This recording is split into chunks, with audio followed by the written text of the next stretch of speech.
ప్రేక్షకులకు నూతన సంవత్సర శుభాకాంక్షలు.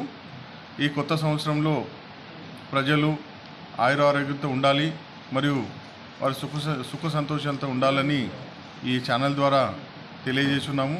మరియు పాత సంవత్సరంలో ఏ రకంగా అయితే ఒరవడితోని ఉత్సాహంగా ఉన్నారో ఈ కొత్త సంవత్సరం కూడా వాళ్ళు ఉత్సాహంగా ఉండి వారి జీవితం కూడా మంచిగా సుఖ సంతోషాలతో ఉంటూ ప్రభుత్వం కల్పించిన అన్ని సంక్షేమ పథకాలు కూడా చేరవేలే ఉద్దేశంతో అధికారులకు ప్రజలు సహకరించాలని BDN న్యూస్ ఛానల్ కోరుతూ నూతన సంవత్సర శుభాకాంక్షలను తెలియజేస్తున్నాం.